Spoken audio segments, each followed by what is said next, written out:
Where am I? Holy shit, is that a samurai? Hey, I just got here, man. What's with the sword? Come on, I don't even have anything. That's not fair. Oh my god, is that Demon Slayer breathing? Wait.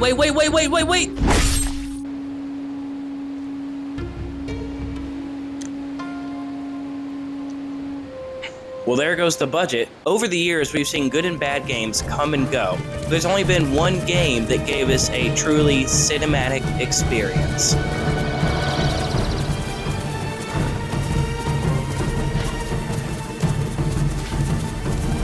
Ghost of Tsushima.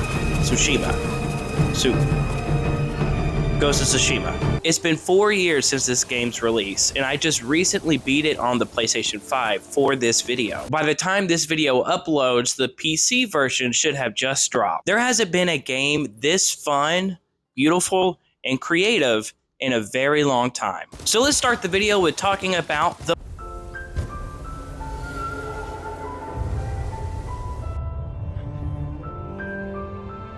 In this game, you are playing in the feudal era of Japan as a character named Jim. Better watch out! Jim Bob's gonna slice you with this big sword! Jin Sakai was raised by his uncle, Lord Shimura. He was taken in after his father was brutally murdered when he was a child. And your uncle raises you to be the ultimate samurai. One day, your land is invaded and a war is started by the Mongol Empire, who's led by General Khotun Khan.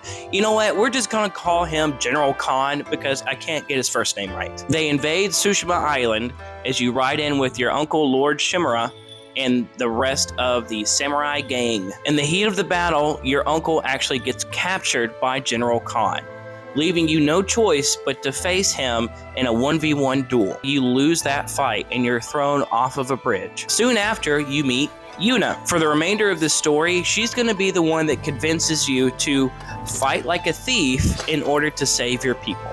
This is where the fun begins, because for the remainder of the story, Jin struggles with either honoring the samurai way his uncle raised him to believe in, or to fight like a thief, basically a ninja, that Yuna teaches him from this point forward. In this story, you spend your time liberating villages and gathering an army in order to take back your land and save your people. Every moment in this game truly feels like you're inside of a movie. Even the side quests feel unique and beautiful. You dive deep into complex emotions and sacrifices. It makes you do things that directly conflict with what you were raised to believe in. Jin does this because he sees no other way to win.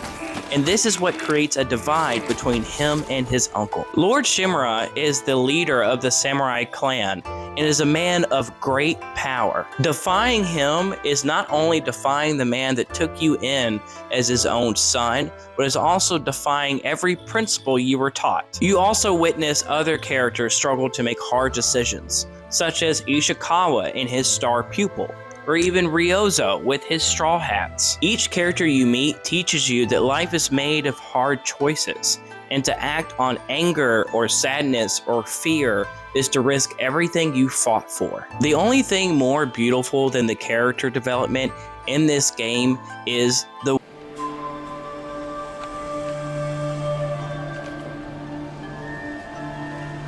If there's anything that this game does better than other games, it would be its scenery. Even in the opening scene, you dive deep into this gorgeous beach world. The waves are crashing and the night is filled with fire and blood. One moment you're riding through a field of beautiful tall grass, and in the next moment you could be underneath a red-leaf tree during a sunrise. Even after my second playthrough of this game, I am still amazed at just how beautiful each location really is. Sure, there's lots of games with pretty worlds, but I can't think of a single game that made me just stop and look around. By the way, guys, I'm filming this in a garage in the middle of the day, so if you see me sweating bullets, it's because I have like 3 layers of clothes on and I'm hot as shit.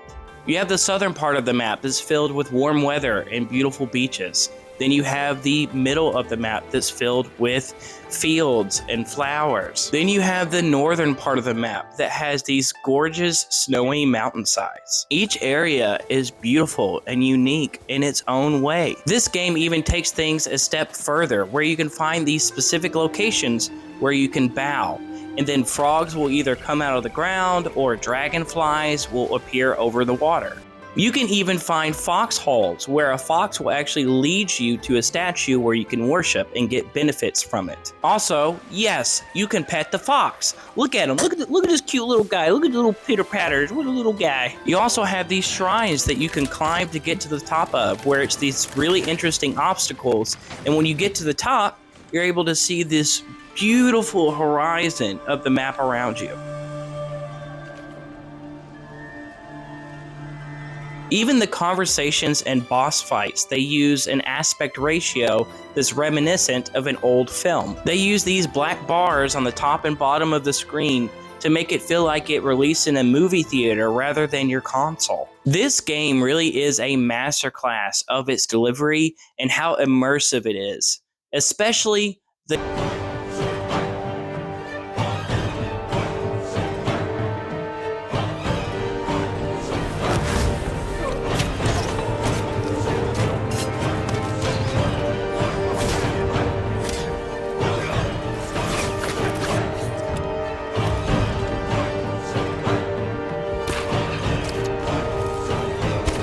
So you might look at this game and think it's just another Sekiro or it's just another Assassin's Creed, and you would be right, except this game actually did it better. Sekiro players, please stop typing in the comments. I can see the hate already. There's really two different ways that you can approach enemies in this game. You can either fight them like a samurai, using your 4 different stances to fight the Mongols, or you can approach them like a ninja and take them out one by one. There's only specific story missions that actually require you to do it one way or the other, but whenever you're liberating the villages, they give you the freedom to do it the way that you want to do it. Each individual stance that you have works better against specific enemy types. You can swap between them freely as you fight multiple enemies at once. This game doesn't hold your hand while you're surrounded by enemies either. You're forced to learn how to use your camera and see all angles, so when someone comes to attack you, you're able to properly defend yourself. You also have a bow and arrow, and let's be honest, in most games,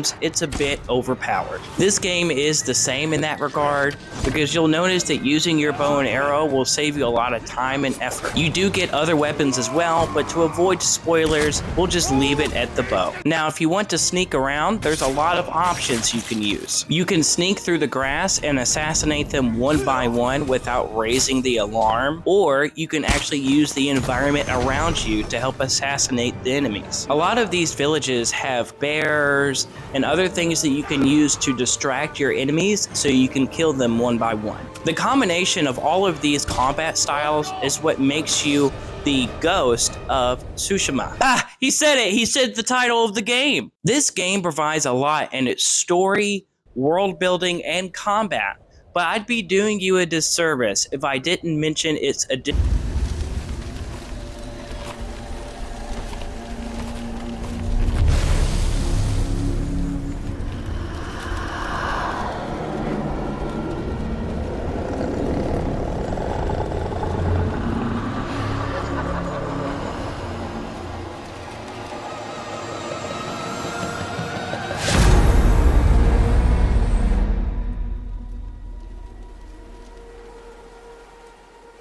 So while this game has a very satisfying single-player mode, it actually has a very interesting multiplayer mode. This isn't your typical multiplayer either. Legends is a mode where you can play online with other people, where you either liberate these villages or you play an entirely new story consisting of 3 different chapters. These chapters require that you have exactly 4 people, no more or no less. The reason why it's set up this way is because each person has a specific role in these chapters. But you do need to communicate and follow instructions, or you'll spend way too many fucking hours jumping from one platform to another. For the love of God, wait for me to jump, before you jump. I'll honestly say this is my favorite online mode that I've played in a really long time. So once you beat the story mode, be sure to get some friends together and play the online mode, and make sure you communicate to save yourself a lot of time. One feature that I see this game has done better than any other game I've played is its camera mode. As you can see, I spent some time changing one scene into an entirely different scene. You can change the weather, the wind speed, the colors, the filters. You can even take Jen out of the image entirely. I could easily spend hours just trying to create a cool background for my PC while using this tool. Okay, now I'm going to transition into my final thoughts.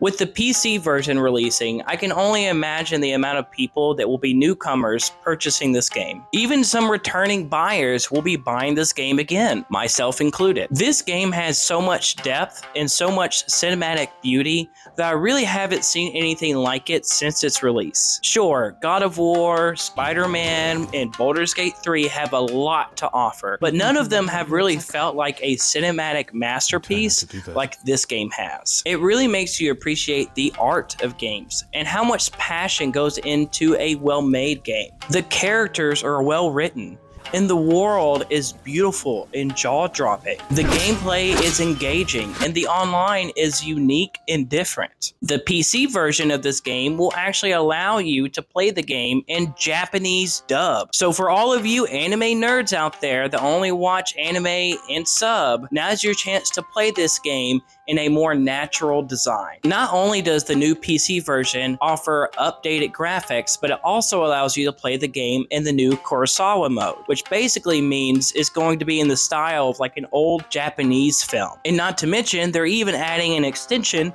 to Iki Island. But I'll let you guys explore that on your own. So after everything I've told you, can you tell me this game is not the epitome of cinematic gaming? You can't tell me nothing. So get out there and save your home from the Mongol dogs and become the best samurai, ninja, ghost person. But that's all I've got for you guys. I really appreciate you watching the video.